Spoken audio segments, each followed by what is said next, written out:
Obrigado, pastor. Boa noite a todos, paz de Cristo. Amém. Glória a Deus. Você está feliz com Jesus? Amém. Agora uma pergunta bem importante. Jesus está feliz com você? Amém. Vi alguns que pararam para pensar, não foi? Glória a Deus, glória a Deus. Que noite abençoada, Brian. Muito obrigado. Desde a conversa de manhã, agora à noite, como você nos enriquece. Que coração fantástico, a maneira como você simplifica tudo. Eu queria desistir do meu horário aqui para você continuar. De verdade. Glória a Deus, glória a Deus.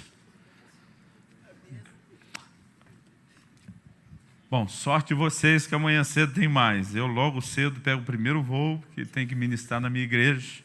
Mas eu vou acompanhar isso tudo online depois. Abra sua Bíblia, por favor, no livro de Colossenses, carta de Paulo aos Colossenses, capítulo 2, versículos 2 e 3. Antes de ler o texto bíblico, queria só falar de alguns materiais que a gente trouxe ali para te ajudar na escolha. Eu trouxe o livro de um dos pastores da minha equipe, o Farley Labati, e ele escreveu esse material que nós publicamos pelo Ministério, Valentes pela Verdade, vivendo, anunciando e defendendo a verdade bíblica. Né? É um material que realmente fala dessa paixão de não apenas entender, mas defender as verdades bíblicas, uma ferramenta que pode ser muito boa para você. Um assunto que eu falei na última vez que estive aqui na escola dominical, muita gente está me perguntando, pastor, tem livro? Tem. É esse aqui, Uma Questão de Honra, o valor do dinheiro na adoração. Ele tinha uma capa diferente. Né? Se você pegou, é o mesmo conteúdo. Se você tem uma capa diferente dessa, não precisa pegar outro livro, não. E tem ali um livro muito interessante sobre maturidade. Esse não é meu, é de um pastor amigo, me abençoou demais. Fora do alcance das crianças. A plenitude de Deus está esperando você crescer. Recomendo. E tem meu livro mais recente ali, Até que Nada Mais Importe. Como viver longe de um mundo de performances religiosas e mais próximo do que Deus espera de você. Se você achar que tem liberdade para isso, vira para o vizinho ao lado, fala para ele, deixa Deus te usar, Vázio, me dá um livro desse de presente. Vai que cola. Glória a Deus. Vamos lá, Colossenses capítulo 2, versículos 2 e 3. Para que o coração deles seja confortado e vinculado juntamente a amor. E eles tenham toda a riqueza da forte convicção do entendimento, para compreenderem plenamente o mistério de Deus, Cristo, em quem todos os tesouros da sabedoria e do conhecimento estão ocultos. A NVI traduziu o versículo 3, dizendo, nele estão escondidos todos os tesouros da sabedoria e do conhecimento. Pai, pedimos graça, favor do Senhor, a ação e a unção do Teu Espírito, o Espírito da verdade, para que o Senhor nos permita ter mais do que um discurso, mais do que uma palestra, que a Tua palavra alcance mais do que a razão, que ela alcance o nosso coração e que sejam iluminados os olhos do nosso entendimento. Que a Tua palavra cumpra o propósito para o qual foi enviada, como o Senhor disse por boca de Isaías. Nós oramos no nome precioso, santo do Senhor Jesus. Amém. Amém. Eu me lembro de muitas vezes, naquela fase de adolescência e juventude, descobri nos acampamentos das igrejas a tal da caça ao tesouro. Na verdade, nunca foi um tesouro de verdade, né? Mas, de alguma forma, gerava empolgação, gerava curiosidade, motivação para a gente correr atrás de algo. Mas depois de adulto, eu comecei a descobrir que existem verdadeiras caças ao tesouro. Uma reportagem de 2015 do site da BBC fala de um grupo desses caçadores de tesouros que resgataram moedas de ouro de um galeão espanhol que afundou na costa da Flórida. Algo que eles recuperaram em torno de 4,5 milhões de dólares. Pensa numa busca que foi bem recompensada. Essa já é a caça ao tesouro de adulto, de gente grande. Mas, na verdade, a palavra de Deus fala a respeito de tesouros. que eu e você não só podemos, mas devemos correr atrás, desejar, encontrar. Acredito que o trabalho que envolve essa busca talvez não precise nem ser tão extenso como a de quem achou o galeão espanhol. A gente só precisa entender o caminho. O apóstolo Paulo está falando aqui que em Cristo estão escondidos todos os tesouros da sabedoria e da ciência, da sabedoria e do conhecimento. Eu gostaria, nessa conversa nossa, sobre a importância de sermos um povo alicerçado na palavra e de sermos ensinadores alicerçados na palavra, eu gostaria de começar falando a respeito da pessoa de Cristo. E depois nós vamos relacionar isso com o nosso envolvimento com a palavra de Deus. O apóstolo Paulo, ele usa aqui a expressão conhecer a plenitude de Cristo. Embora ele destaque em Filipenses 3:8 a sublimidade do conhecimento de Cristo, o quanto isso é elevado, o quanto isso é excelente, o quanto isso está acima de todas as coisas, ele, embora tenha sido marcado pela experiência do conhecimento de Cristo, ele está dizendo que eu e você podemos rumar, caminhar rumo ao conhecimento pleno. Isso significa que, por mais profundo que tenha sido a experiência de Paulo, ele não tinha conhecido e descoberto tudo a respeito de Cristo. Aliás, Paulo pensava o mesmo a respeito dos cristãos que ele orientava com as suas epístolas, porque algumas vezes ele fala sobre chegar a esse conhecimento pleno, sobre conhecer plenamente. E ao usar essa linguagem, Paulo está obviamente deixando claro que nós ainda não temos tudo. Já dizia o profeta Oséias, conheçamos e prossigamos em conhecer ao Senhor. Há muito mais a ser descoberto que aquilo que já temos. E me parece que Paulo entendeu isso depressa. Até porque quando ele está dando o seu testemunho diante do rei Agripa, em Atos 26:16, ele diz que o Senhor Jesus fala com ele. Mais do que dizer o que ele disse, eu queria que você desse uma olhadinha nesse texto comigo. Abre lá comigo. Atos capítulo 26. O que eu quero é o versículo 16, mas vamos começar lendo o 15. 15 e o 16. Então perguntei eu, quem és tu, Senhor? Ao que o Senhor respondeu, sou Jesus, a quem tu persegues. Mas levanta-te e firma-te sobre os teus pés, porque por isso te apareci, para te constituir ministro e testemunha, tanto das coisas em que me viste, como daquelas pelas quais te aparecerei ainda. O Senhor disse, você vai ser testemunha daquilo que você já me viu. Mas Paulo, você vai testemunhar outras aparições minhas. Você está tendo uma descoberta fantástica, uma revelação poderosa e marcante da minha pessoa, mas deixa eu já te preparar. Tem mais. Tem muito mais que vai ser liberado sobre sua vida depois. E sabe, eu acredito que nós precisamos entrar nesse lugar onde a gente compreenda que existe mais, há uma jornada de descoberta. Você pode repetir isso comigo? Digo, uma jornada de descoberta. Outro dia alguém me perguntou, pastor, esse negócio de repetir é espiritual? Eu falei, não, é só didático. É só para te ajudar a lembrar. Há uma jornada de descoberta no relacionamento com Cristo, que envolve conhecê-lo de uma forma mais profunda. Nós precisamos entender. O homem foi criado para buscar Deus. Paulo fala disso na sua pregação, no seu discurso em Atenas, em Atos 17. E diz que Deus não está longe de cada um de nós. Ele não quer dificultar as coisas, ele quer ser achado. Como ele disse em Jeremias 29:14, eu serei achado de vós. Mas há uma lei de reciprocidade revelada lá em Tiago 4:8. Chegai-vos a Deus e ele se chegará a vós. Eu acredito que na medida, na proporção em que eu e você vamos nos inclinando, vamos nos aproximando, vamos buscando ao Senhor, nós vamos descobrir que Ele também vem ao nosso encontro e a revelação dEle se torna maior. A revelação dEle se torna progressiva. Ninguém poderia, em momento algum da caminhada cristã, acreditar que já tem tudo. O apóstolo Paulo, ele diz, como eu mencionei em Filipenses 3:8, da sublimidade do conhecimento de Cristo Jesus que mudou a sua vida. Mas no versículo 10 ele está dizendo para conhecê-lo. Mas peraí, Paulo, você conheceu ou não conheci? Conheci um tanto. Tem muito mais para conhecer. Há uma jornada de descoberta que nós precisamos trilhar. Há uma revelação maior que pode ser experimentada. Agora, por que Deus teria tesouros ocultos, escondidos? Eu lhe garanto que não é para que eles permaneçam ocultos ou escondidos. Jeremias 33 diz: invoca-me que te responderei. Mas ele não para aí.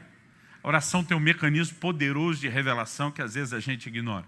Ele diz: anunciar-te-ei coisas grandes e ocultas que tu não sabes. Há uma jornada de descoberta onde Deus quer revelar, onde Deus quer mostrar o seu coração, a sua pessoa, os seus caminhos na palavra. E quando a gente fala sobre aprender de Jesus, eu acredito que existe muito mais do que saber sobre Ele. Existe muito mais do que ter informação a respeito dEle. Conhecer a Ele é diferente de só conhecer sobre Ele. Eu gosto muito de uma frase do Pecker, que ele diz: um pouco de conhecimento de Deus vale muito mais do que uma grande quantidade de conhecimento sobre Ele. E nós precisamos entrar nesse lugar de revelação. Paulo diz, né, não foi assim que aprendestes a Cristo. Eu acho interessante que lá em Efésios ele não diz aprender sobre Cristo, ele diz aprendestes a Cristo. Nós ensinamos a pessoa de Cristo. O próprio Jesus diz: aprendei de mim, não só comigo, né, mas da minha pessoa, dessa aproximação. Se nós compreendemos que é uma jornada de descoberta, entendemos que essa jornada envolve descobrir o que a própria palavra de Deus classifica como tesouros, eu acredito que o meu e o seu coração vai ter um pouquinho mais de empolgação para trilhar esse caminho. A segunda coisa que eu quero falar dentro dessa visão de Colossenses 2. Primeiro, há essa jornada de descoberta, tesouros a ser descobertos. Essa segunda coisa diz respeito, agora eu quero explorar um pouco a questão da tipologia, que é uma coisa que eu particularmente amo muito na Bíblia, na palavra de Deus. A Bíblia diz lá em Hebreus, no capítulo 10, no versículo 1, que a lei não tem a imagem exata das coisas, e sim a sombra dos bens vindouros.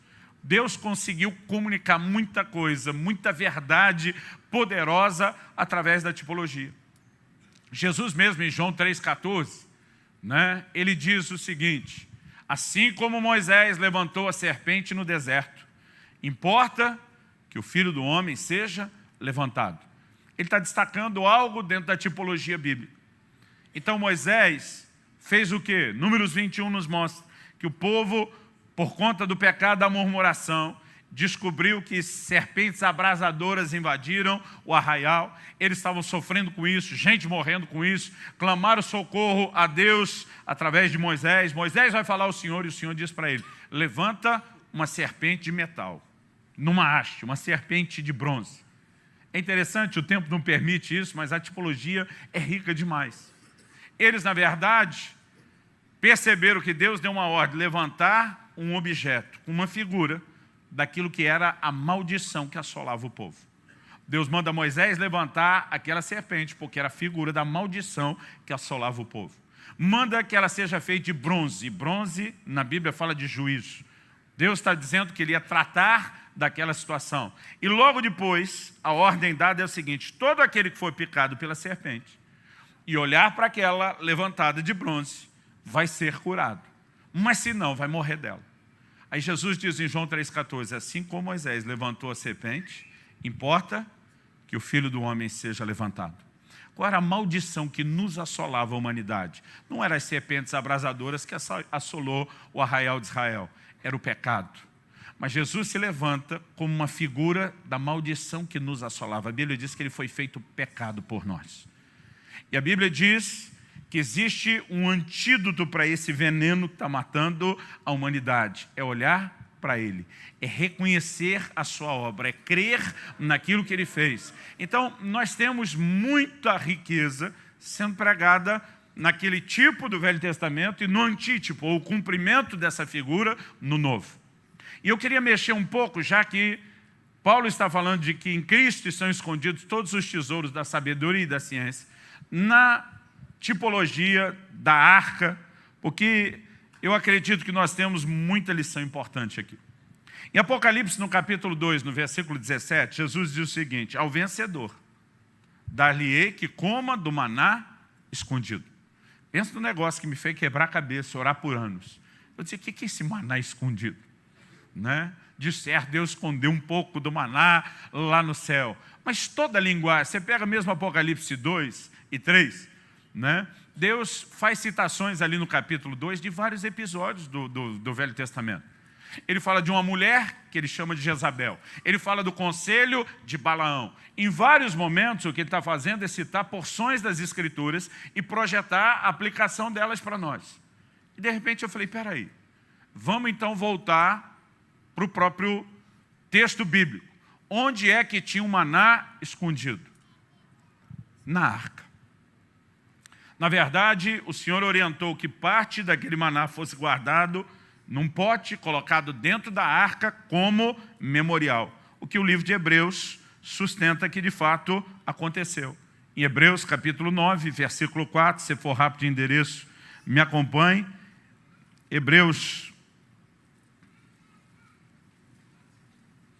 capítulo 9, verso 4. O texto diz, ao qual pertencia um altar de ouro para o incenso e a arca da aliança totalmente coberta de ouro, na qual estava uma urna de ouro contendo o maná, o bordão de Arão que floresceu e as tábuas da aliança. Então, o que a gente pode enxergar nessa figura que tem a ver com aquilo que nós estamos falando? Então, em primeiro lugar, a aplicação feita por Jesus em Apocalipse 2,17 mostra que o maná figura algo espiritual. O mesmo Jesus, em Mateus 4, quando diz, nem só de pão viverá o homem, mas de toda a palavra que sai da boca de Deus, ele está fazendo, na verdade, uma citação, uma aplicação de Deuteronômio, capítulo 8, versículo 3. Quando Deus fala a respeito do assunto do maná, através de Moisés, ele diz, ele te humilhou, Deuteronômio 8,3, se você estiver anotando, te deixou ter fome e te sustentou com o maná que tu não conhecias, nem teus pais o conheciam, para te dar a entender que não só de pão viverá o homem, mas de tudo o que procede da boca do Senhor viverá o homem. Jesus faz uma aplicação do que procede da boca do Senhor com de toda a palavra de Deus. O maná é uma figura da palavra de Deus. O maná é uma figura daquilo que procede da boca de Deus e nos alimenta. Mais do que só o pão natural pode sustentar o corpo, ele figura o pão espiritual, aquilo que traz alimento ao nosso espírito. E quando a gente olha para a arca, a gente vê uma outra tipologia. A arca é uma das figuras de Cristo que você vai encontrar no tabernáculo. Em primeiro lugar, ela era madeira revestida de ouro. Quando você estuda a tipologia do Velho Testamento, madeira geralmente representa humanidade. O ouro representa a glória e muitas vezes a divindade. Na combinação desse objeto feito de madeira revestida de ouro, nós temos alguns detalhes. Em Êxodo 25, Deus diz para Moisés, quando ele dá instruções sobre construir o propiciatório, o tampo da arca, Deus diz o seguinte, ali virei a ti e falarei contigo. O lugar, o objeto naquele tabernáculo onde Deus diz que iria manifestar a sua presença era a arca. A arca simbolizava a presença de Deus, razão pela qual ficava reclusa no Santo dos Santos.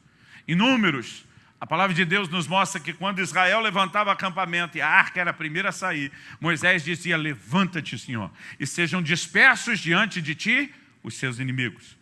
Quando ela parava para se estabelecer acampamento, volta ao Senhor, encontra repouso entre os milhares de Israel. A arca figurava a presença de Deus. O que é que Jesus veio nos trazer e proporcionar? Ele foi chamado de Emanuel, por que razão? Deus conosco. Ele era a manifestação da presença de Deus no nosso meio, a revelação do Pai no nosso meio. Então, a arca figura, obviamente, a pessoa de Jesus. Agora, por que Jesus mencionou o maná como sendo escondido? Esse maná que foi colocado dentro da arca não tinha uma janela de vidro. Ela era uma caixa de madeira revestida de ouro por dentro e por fora, coberta com uma tampa de ouro maciço, puro. Então, quando se guardava aquele maná ali, ele passava a estar fora do alcance da vista das pessoas. Agora, a única forma de ter acesso a esse maná era se você pudesse, e não era qualquer um que podia, levantar aquela tampa e poder espiar dentro da arca. Deixa eu te dizer, existe tesouros escondidos em Cristo que não serão descobertos com relacionamento à distância, com uma observação de longe, que requer uma aproximação, que requer relacionamento, que requer intimidade, a ponto de algo que você ainda não compreendeu ou entendeu, poder ser mostrado e revelado ao seu coração. E quando eu olho para isso, o que me empolga é entender que se por um lado a Bíblia diz lá em Êxodo 16, 33, 34, né, o que Hebreus 9:4 cita, e nós já lemos, que havia uma orientação de Deus para que o maná fosse guardado na arca, eu acredito que há uma projeção disso. Eu e você temos tesouros que podemos desfrutar somente se desenvolvemos um relacionamento mais profundo com a pessoa de Cristo. Agora, eu quero lembrar você que ser apaixonado pelo livro sagrado não é apenas amar uma lei espiritual. Não é apenas demonstrar devoção e respeito a estatutos e princípios que Deus estabeleceu. Outro dia alguém falou, pastor, eu vejo você uma paixão pela palavra. Ele diz, me dá um motivo para eu ficar apaixonado pela Bíblia. Eu falei, imagine que por trás dela você encontra uma pessoa, e não é uma pessoa qualquer. É a pessoa mais desejável que eu e você podemos jamais conhecer. Quando eu era ainda adolescente, eu comecei a perceber que se por um lado o maná é uma figura da palavra, como falamos, por outro ele também, num certo sentido, podemos dizer que ele figura Cristo. Dá uma olhadinha comigo no que Jesus fala em João, no capítulo 6, do versículo 47 até o 51.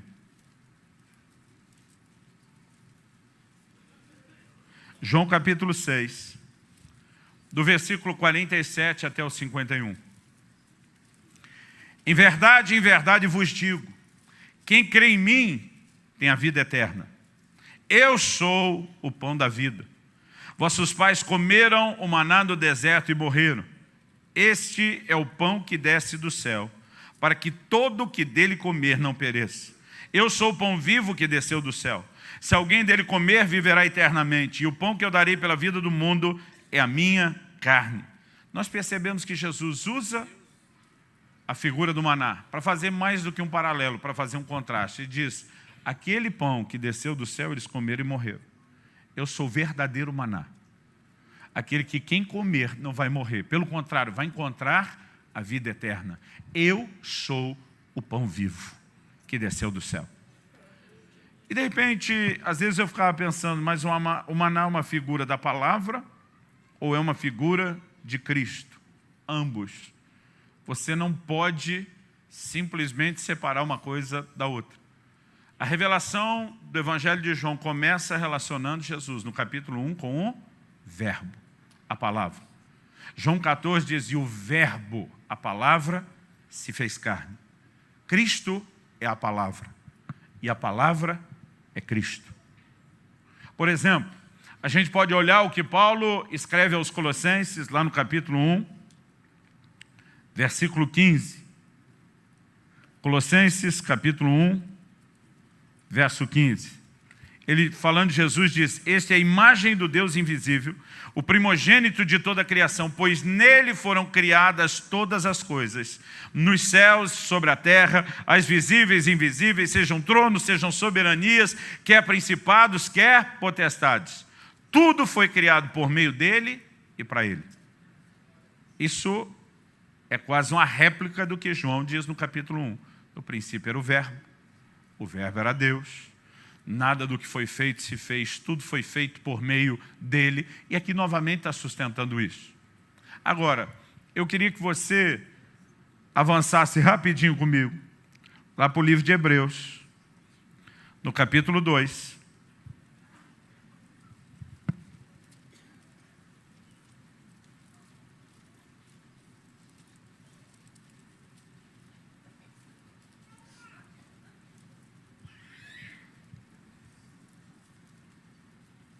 Perdão, capítulo 1 de Hebreus, verso 2. Esses últimos dias nos falou pelo Filho, a quem constituiu o herdeiro de todas as coisas e pelo qual também fez o universo. Ele, que é o resplendor da glória e a expressão exata do seu ser, sustentando todas as coisas pela palavra do seu poder. Depois de ter feito a purificação dos pecados, assentou-se à direita da majestade nas alturas. A Bíblia diz, foi por meio de Cristo que ele também fez o universo. Hebreus 11 nos mostra que pela fé entendemos que o universo foi criado pela palavra de Deus. Agora o versículo seguinte, o 3, diz que todas as coisas são sustentadas pela mesma palavra que criou tudo. E o tempo todo nós vemos um jogo entre a pessoa de Cristo como sendo aquele que criou todas as coisas e a palavra de Deus como sendo quem criou. Apocalipse 19 nos fala que ele traz um nome escrito nas suas vestes, o Verbo de Deus. Se você começarmos a pensar que a palavra é o próprio Cristo e que na pessoa dele há uma revelação progressiva, coisas que numa primeira instância e rapidamente, ou num relacionamento superficial e à distância, nós não temos acesso, mas que numa aproximação e num relacionamento profundo, nós vamos em Cristo conhecer mais da palavra e pela palavra, nós vamos conhecer mais de Cristo.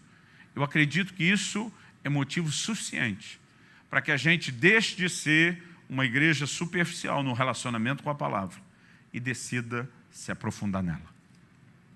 Em Romanos 5,39, Jesus diz, examinais as Escrituras, e são elas que testemunham de mim. Toda convergência bíblica aponta não apenas para a pessoa e a obra de Cristo, mas de alguma forma o Senhor quer que a gente entenda que a revelação de Cristo, ela nos será dada através da sua palavra. Agora, qual deveria ser a minha e a sua atitude? Se por um lado nós deveríamos olhar para o Senhor com essa paixão, com esse anseio de conhecê-lo cada vez mais, acredito que o mesmo a gente deveria fazer em relação à palavra. Davi foi chamado nas Escrituras de um homem segundo o coração de Deus. Penso num negócio que já deu nó na minha cabeça, porque com certeza isso não tem a ver com perfeição. Porque a mesma Escritura mostra que perfeito Davi não foi, não. O que Davi tinha que o leva a ser o único homem nas Escrituras chamado de um homem segundo o coração de Deus? Havia uma inclinação do seu coração para conhecer e para entender Deus. No Salmo 27,4 ele diz, uma coisa pedi ao Senhor, e a buscarei, que eu possa habitar todos os dias no seu santuário, contemplar a sua formosura. O coração de Davi era um coração que tinha um anseio de conhecer a Deus, mais do que qualquer coisa. O cara diz, uma coisa eu pedi, diz, se tiver que escolher uma só, eu já escolhi uma coisa só. Pensa num cara que tinha crédito com Deus. Natan, quando vai repreendê-lo a respeito do pecado, fala de tudo que Deus deu e diz ainda assim, se fosse pouco, ele teria dado mais. Pensa num cara que como rei podia ter o que quisesse, mas ele está dizendo uma coisa só. Eu quero habitar todos os dias no seu santuário. Por quê? Para ter proteção contra os inimigos? Não. Para ter a bênção de Deus para as suas conquistas? Não. Para contemplar sua formosura. Ele diz, eu quero ficar babando de admiração nessa pessoa extraordinária, fascinante, cativante, que é Deus. Aí diz, e meditar no seu santo templo. A maioria de nós pensa na palavra meditar, né, com alguém sentado, com a Bíblia na mão, mas acredito que Davi não está falando só a respeito do conhecimento da palavra, ele como rei tinha a responsabilidade de lê-la todos os dias. Mas acredito que ele está dizendo, eu quero, uma tradução diz, inquirir no seu santo templo, uma outra diz meditar, né? Eu acredito que ele está dizendo, eu quero estudar e compreender essa pessoa admirável que é Deus. Vamos pensar em algo que Davi tinha, que o levou não só a ser chamado de homem segundo o coração de Deus. Vamos pular essa fase do Velho Testamento. No Velho Testamento, Deus decidiu que através de Moisés ele teria uma casa. E a casa foi do jeito que Deus queria. Deus disse para Moisés, cuida de fazer conforme o modelo que te foi mostrado no monte. Então foi tudo ipsis literis, de acordo com o que Deus queria. Nada foi fora da sua vontade. Os homens não poderiam produzir aquela obra de arte. Deus diz, eu vou pegar os melhores artistas, enchê-los do meu espírito e vai ser do jeito que eu quero. Era uma boa casa. Lá na frente, nós temos o suntuoso templo de Salomão sendo construído. Depois disso, do período pós-exílio de Babilônia, porque antes do exílio o templo foi destruído, nós temos a restauração do templo através de Esdras. Templo esse que nos dias de Jesus tinha sido ampliado e reformado por Herodes. Basicamente, alguém diria, nós temos essas 3 casas no Velho Testamento. Mas entre a primeira, que é o tabernáculo de Moisés, e a segunda, que é o templo de Salomão, quando a arca foi trazida de volta, Davi, na verdade, improvisou o que a gente poderia classificar de uma quarta. Ele, quando trouxe a arca, ele não devolve a arca em Siló, onde estava o tabernáculo. Ele leva para Sião, a cidade de Davi. Lá ele levanta uma tenda que era só um pedaço de pano, não tinha beleza nenhuma nela. Ele coloca a arca no meio, os levitas em volta, para 24 horas por dia, 7 dias por semana, permanecerem dizendo, o Senhor é bom, a sua bondade dura para sempre. Eles não ficavam pedindo nada, eles estavam ali para adorar a Deus. Quando Davi está dizendo, uma coisa eu peço ao Senhor e a buscarei, que eu possa habitar todos os dias. Eu penso que ele está externando. Eu não queria estar em alguns turnos com os levitas. Eu queria estar lá 24/7. Eu queria não sair daquele lugar. Isso é o que eu mais queria. Agora, sabe o que é engraçado? Davi era frustrado com aquela casa simples demais que ele levantou para Deus. O Salmo 132 nos fala de votos que ele fez. Não darei sono aos meus olhos, nem repouso às minhas pálpebras, até que eu encontre morada para o Senhor. Ele disse para Natan, não é justo eu morar num palácio, a casa de Deus está numa tenda. Ele queria porque queria fazer algo diferente e não pôde. O Senhor disse, quem vai construindo é você, seu filho. E ele demonstrava a frustração de ver a presença de Deus confinada naquela tenda. Mas quando você chega no Novo Testamento, Atos 15, Concílio de Jerusalém, eles citam uma profecia de Amós, com aplicação para a igreja neotestamentária, envolvendo agora o avanço da igreja no meio dos gentios. E ele diz, é dessa forma que vai se cumprir o que foi dito pelo profeta. Depois daqueles dias virei, diz o Senhor, e reedificarei o tabernáculo de Davi que está caído. Sabe o que é interessante? Dessas 4 casas, se podemos classificar Davi no mesmo, o tabernáculo de Davi no mesmo peso de comparação das outras. O tabernáculo de Davi, irmão, era o mais fulamba, com o perdão da palavra. Era o que deixava o próprio Davi que o levantou frustrado. Mas quando Deus está olhando lá do Novo Testamento, quando as casas já não são mais necessárias. Em Atos 7:48, Estevão na pregação diz, Deus não habita em templos feitos por mãos de homens. Desde que Jesus bradou, está consumado, e o véu se rasgou, Deus deixou de habitar nesse tipo de casa e veio estar na gente. Mas quando Deus olha lá para a velha aliança, sem nenhum retrocesso, ele diz, a única coisa que eu tenho saudade, e eu quero de volta para trazer para cá, quando eu não preciso de uma casa física, é o tabernáculo de Davi.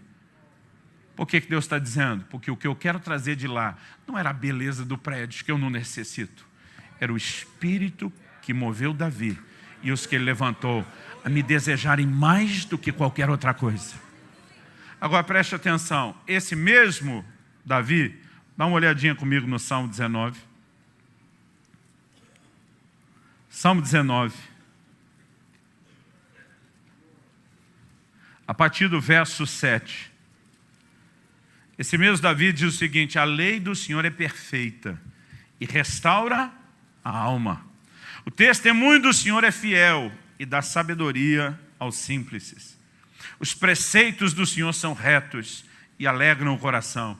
O mandamento do Senhor é puro e ilumina os olhos. O temor do Senhor é límpido e permanece para sempre. Os juízos do Senhor são verdadeiros e todos igualmente justos. Agora olha o 10. São mais desejáveis, diga comigo, desejáveis. São mais desejáveis do que o ouro, mais do que muito ouro depurado, e são mais doces do que o mel e o destilar dos favos. Esse camarada que era apaixonado por Deus, fascinado por essa pessoa que ele dizia, eu quero buscá-lo e conhecê-lo, demonstrava o mesmo nível de empolgação e desejo e atração pela palavra de Deus. Você olha um apóstolo Paulo, que demonstra uma fascinação extraordinária quando começa a descrever a sublimidade do conhecimento de Cristo Jesus. Ele diz a ponto de aquilo que antes era importante, tinha valor, era lucro, perder completamente a sua importância e transformar em perda pelo lugar de importância que Cristo ocupou. Você olha para Paulo, E a maneira como ele transbordava e destilava a palavra com toda a paixão por ela. Você percebe, tanto um como o outro, eram pessoas não apenas fascinadas. Davi, sem a revelação do Filho, por Deus e a sua palavra. Paulo, com entendimento, é a revelação de quem é Cristo, por ele e a sua palavra. Nós não podemos simplesmente desconectar essas coisas. E nós precisamos aprender que esse caminho de envolvimento com a palavra não é algo que só nos dá alicerce doutrinário. Não é apenas algo que nos dá alicerce de fé para conquistas. É algo que nos permite viver intimidade, descoberta de quem Ele é nos níveis profundos. Um dia alguém me perguntou: pastor, o senhor começou a estudar a Bíblia por causa do seu chamado para ser pregador? Eu falei: não. Eu não comecei a estudar a Bíblia porque eu queria pregar. Eu comecei a estudar a Bíblia porque eu queria conhecê-lo.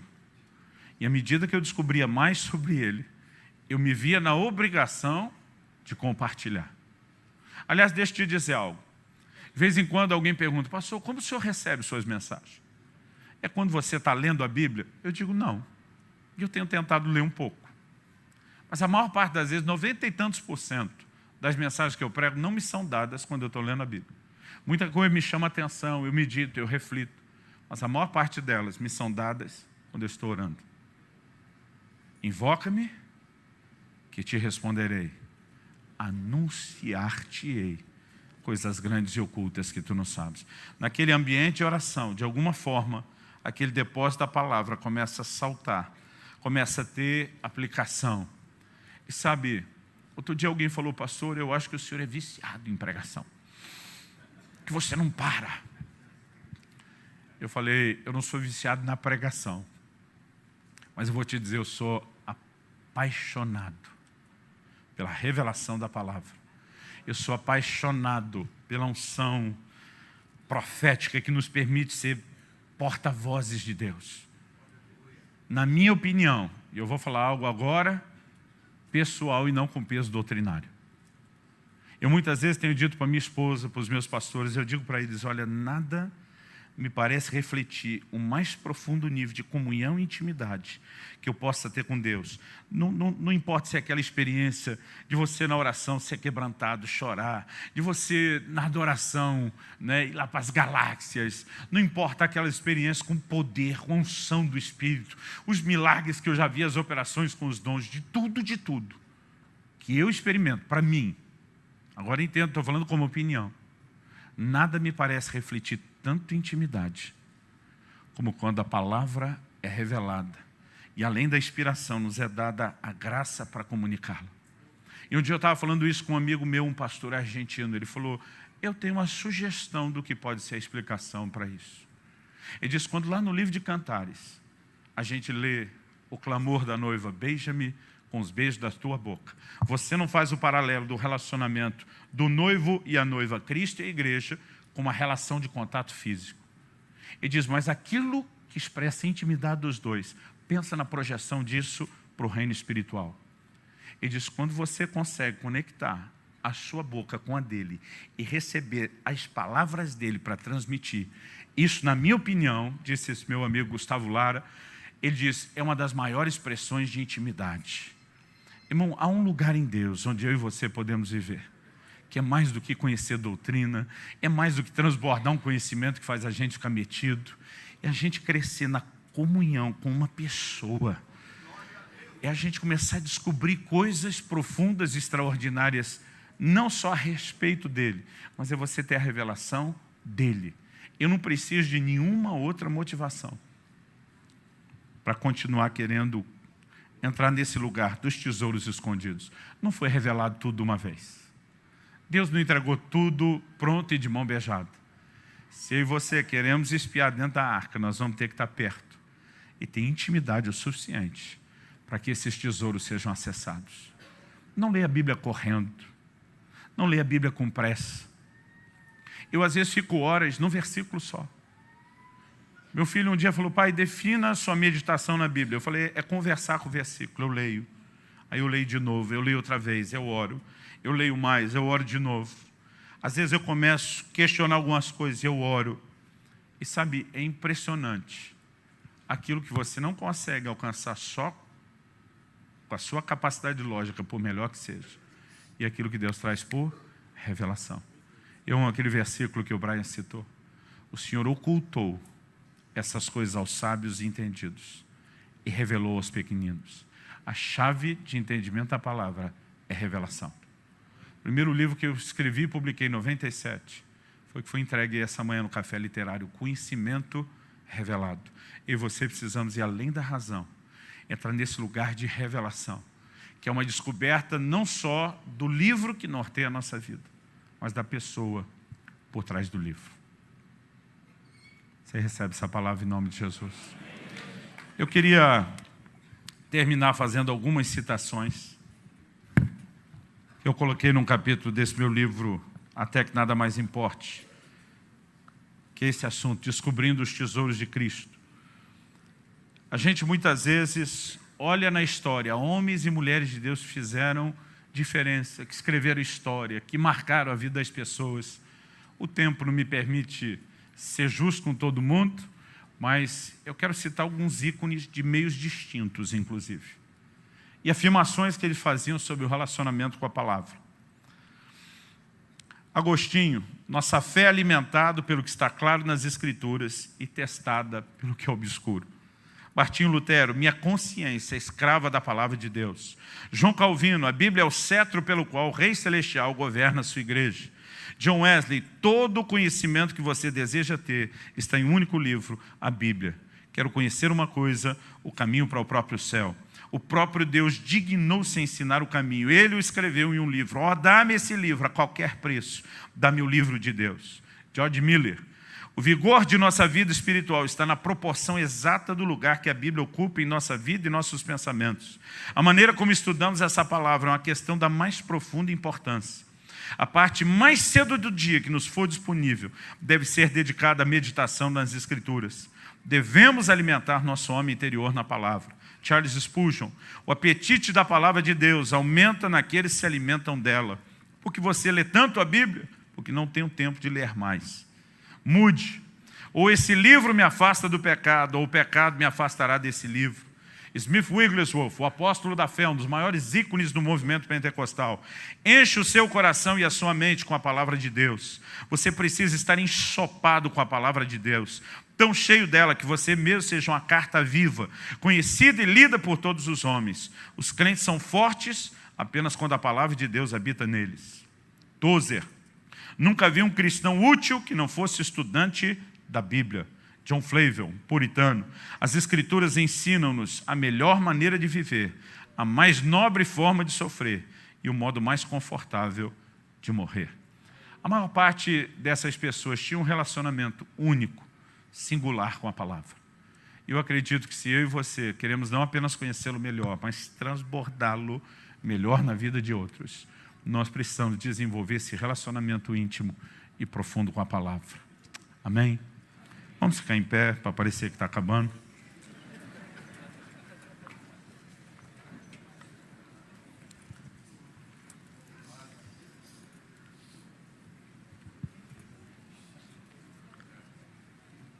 Eu gostaria que nós orássemos e que a gente levasse em conta aqui, só antes de terminar. Colossenses 3,16 diz, habite ricamente em vós a palavra de Cristo. Eu entendo que isso é uma ordem. Eu entendo isso como um imperativo. Paulo não deu um hashtag fica a dica. É mandamento. E o não cumprimento do mandamento é a definição bíblica de pecado. Ou seja, não tem aquele tipo de crente bom que se enche da palavra e o crente mais ou menos que não, já que é opcional, não vou fazer.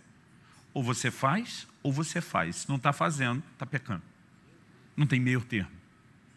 Mas eu gostaria que nós pudéssemos nessa hora orar e dizer, Senhor, eu quero que os meus olhos se abram. Eu quero ser cada vez mais atraído à sua pessoa e à sua palavra. Eu não quero estudá-lo só de forma intelectual. Eu quero ter um relacionamento transformador com a tua palavra. E eu quero conhecer plenamente o seu mistério, Deus, que é Cristo. E para conhecer plenamente, o que eu ainda não tenho, eu tenho que acessar esses tesouros da sabedoria e da ciência. Pai, nós suplicamos graça. Graça para entrar numa jornada ainda mais profunda de descoberta e revelação da Tua pessoa. Graça para acessar o maná escondido que o Senhor tem, não apenas como algo que se espera um tempo, mas para aqueles que passaram de fase. Quando o Senhor diz ao vencedor, o Senhor está dizendo não será toda e qualquer pessoa que terá acesso imediato a eles. Pai, nós queremos estar entre esses que desenvolvem um relacionamento mais profundo, um relacionamento mais próximo. Nós queremos os tesouros escondidos da sabedoria e da ciência em Cristo. Não aquilo que se recebe, experimenta apenas com conhecimento natural, às vezes até mesmo debaixo da influência e do peso mundano e carnal. Nós queremos a revelação da pessoa de Cristo. Nós queremos a revelação da Tua palavra e oramos por um tempo novo, onde possamos mais do que nos preparar para cumprir a missão, mais do que ser responsáveis para ensinar bem, nós queremos viver bem o relacionamento com a palavra e depois transbordar, como Esdras que dispôs o seu coração para buscar a lei de Deus, para praticá-la e para então finalmente, inevitavelmente, como efeito colateral, ensiná-la. Nós queremos viver de forma que inspire as pessoas à nossa volta, a não apenas crerem e obedecerem o Teu livro, mas a amarem, a respeitarem e a desejarem a Tua palavra. Nós oramos no nome do Senhor Jesus. No nome de Jesus. Amém. Amém. Glória a Deus. Foi um prazer servi-los na mesa do Senhor, do pão sagrado da palavra. Acho que alguém tem que tomar esse microfone de mim e terminar. E que Deus abençoe ricamente, ricamente a sua vida e te abençoe nessa jornada de descoberta dos tesouros escondidos em Cristo, em nome de Jesus. Amém? Deus abençoe.